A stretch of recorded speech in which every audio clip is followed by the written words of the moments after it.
Hello there and welcome to the CSS access YouTube channel. मैं हूं अहमद बख्श। इस चैनल पे CSS pass papers solve MCQs की सीरीज़ जारी है, जिसके अंदर ऑलमोस्ट तकरीबन कंपलसरी के जितने भी पास पेपर्स हैं उनके जो है सॉल्व पेपर जो है अवेलेबल किए जाएंगे और उनको बारी बारी किया जा रहा है। तो सबसे पहले जो है वो इंग्लिश प्रेसियन कंपोजिशन की जो है सीरीज़ को स्टार्ट किया गया है।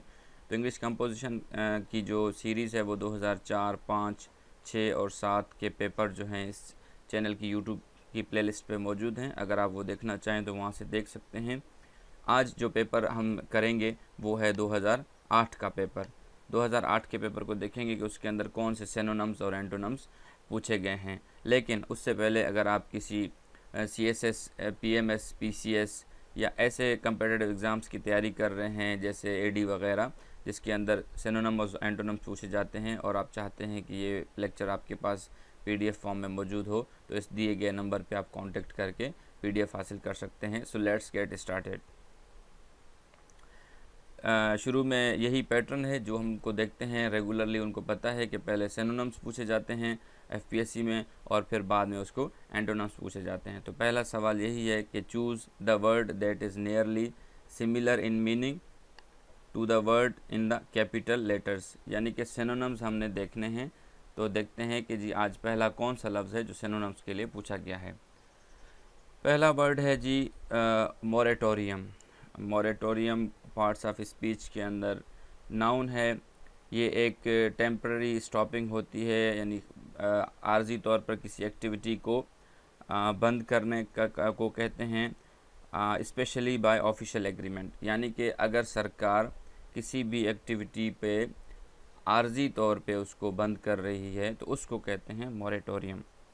जैसे एग्जांपल है, the government has called for a moratorium on weapon testing, कि सरकार ने हथियारों के टेस्ट करने पे वक्ती तौर पर पाबंदी आयद की है। मोरेटोरियम कहते हैं वक्ती तौर पर पाबंदी आयद करने को। हमारे पास के जो सिनोनिम्स मौजूद हैं वो है large tomb, waiting period, security for death या फ्यूनरल हाउस। तो डेफिनेटली लार्ज टॉम्ब तो बिल्कुल भी नहीं होगा, क्योंकि लार्ज टॉम्ब एक बहुत बड़े मकबरे को कहते हैं। फ्यूनरल हाउस भी नहीं होगा। फ्यूनरल हाउस क्यों? फ्यूनरल हाउस कहते हैं कब्रिस्तान को। और सिक्योरिटी फॉर डेथ भी नहीं होगा, क्योंकि सिक्योरिटी फॉर डेथ कहते हैं कि आप जो है किसी चीज़ के पास अपना कोई सामान एज आ सिक्योरिटी के तौर पर रखवा रहे हैं और वहाँ से कर्ज ले रहे हैं। तो हमारे पास जो एक ऑप्शन बच गया है वो है वेटिंग पीरियड, यानी waiting period is the correct form, is the correct synonym of moratorium, यानी वक्ती तौर पर आप उसको इंतज़ार कर रहे हैं या थोड़े से टाइम के लिए उसको उस पर पाबंदी लगाई जा रही है। दूसरा वर्ड है जी प्रोलिफिक। प्रोलिफिक बहुत कॉमन वर्ड है, यूज़ होता रहता है अखबार के अंदर और किताबों के अंदर भी आता है। ये पार्ट्स ऑफ स्पीच के अंदर एडजेक्टिव है। If it is talked about plants and animals, it is producing a lot of fruits and flowers. अगर पौधों और जानवरों के बारे में प्रोलिफिक का इस्तेमाल किया जाए तो इसका मतलब होगा कि वो बहुत ज़्यादा फल और बहुत ज़्यादा फूल प्रोड्यूस कर रहे हैं। तो जैसे कि अ प्रोलिफिक प्लांट ग्रोथ। लेकिन अगर ये इसका एक दूसरा माना भी है कि अगर ये जब किसी आर्टिस्ट या राइटर के बारे में प्रोलिफिक का वर्ड इस्तेमाल किया जाए तो उसका मतलब होगा प्रोड्यूसिंग मैनी वर्क्स, जैसे कि अ प्रोलिफिक राइटर, एक प्रोलिफिक राइटर भी होता है। तो हमारे पास इसके जो सिनोनिम्स हैं वो है स्किलफुल, फ्रूटफुल, वर्डी और spread out. The correct answer is fruitful.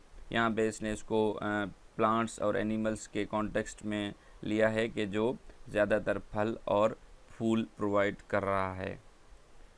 तीसरा वर्ड है bipartisan. Bipartisan parts of speech के अंदर एडजेक्टिव की हैसियत रखता है। It is involving two political parties, यानी कि जब दो सियासी जमातें इन्वॉल्व हों उसको कहते हैं बाय पार्टीजन्स। एग्जाम्पल से आपको बेहतर समझ आएगा। The bill before Congress has bipartisan support, यानी कांग्रेस के अंदर यानी कि पार्लियामेंट के अंदर बिल को भेजने से पहले उस बिल को बाय पार्टीजन सपोर्ट थी, यानी कि दोनों पार्टीज़ की सपोर्ट थी। तो हमारे पास जो ऑप्शन हैं वो ऑप्शन है A narrow minded, option B progressive, option C representing two parties और ऑप्शन डी डिवाइडेड। तो आंसर आप लोगों के सामने क्लियर है, करेक्ट आंसर है option C representing two parties. चौथा वर्ड है unequivocal. Unequivocal is an adjective in the parts of speech. it is expressing your opinion और intention very clearly। जब आप अपनी सोच या अपना कोई नज़रिया या अपना कोई ओपिनियन उसको बिल्कुल जो है वाज़े तौर पर एक्सप्रेस कर रहे हैं विदाउट हेजिटेशन, तो वो होता है अनइक्योवोकल एक्सप्रेशन और अनइक्योवोकल ओपिनियन। जैसे एग्जांपल है एन अनइक्योवोकल रिजेक्शन, यानी रिजेक्शन जो थी वो बिल्कुल ऐसी थी, क्लियर थी, इसके अंदर किसी किस्म का इबहम नहीं था। हमारे पास ऑप्शंस हैं, option A careless, option B unmistakable, option C variable और option D incomparable. The correct answer is unmistakable. मैं एक चीज़ बिल्कुल क्लियर करता जाऊँ, जब आप लोग ये वीडियो देख रहे होंगे तो काफ़ी चीज़ें मैंने जब रिसर्च कर रहा हूँ इनकी डिक्शनरी के अंदर, तो काफ़ी चीज़ें जो हैं एक्यूरेटली नहीं मिल रही। जैसे अनइक्योवोकल का जो है जो सिनोनिम है वो क्लियर भी तो हो सकता है, लेकिन अनमिस्टेकेबल यहाँ पे डेफिनेटली दिया गया है। ये 2008 का पेपर है, तो बहुत पुराना पेपर है, तो उस वक्त जो है चीज़ें इतनी शायद क्लियर नहीं थी, तो उन्होंने सिनोनिम जो है शायद वो एक्यूरेट नहीं डाले हैं। तो जो अवेलेबिलिटी ऑफ सिनोनिम्स हैं मैंने उन्हीं को जो आंसर है वो ही दिया है, कोई इसके अंदर चेंज नहीं किया, लेकिन अनइक्योवोकल का जो सिनोनिम है वो क्लियर भी होता है। पांचवा वर्ड है जी covenant. Covenant is a noun in the parts of speech. It is a promise to somebody और अ लीगल एग्रीमेंट।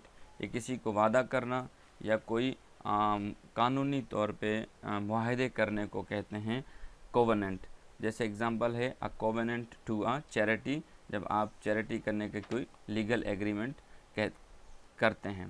तो हमारे पास ऑप्शन हैं, option A prayer, option B debate, option C garden और option D agreement. The correct answer is option D agreement. Agreement भी कहते हैं जाहिर सी बात है किसी मुआहदे को।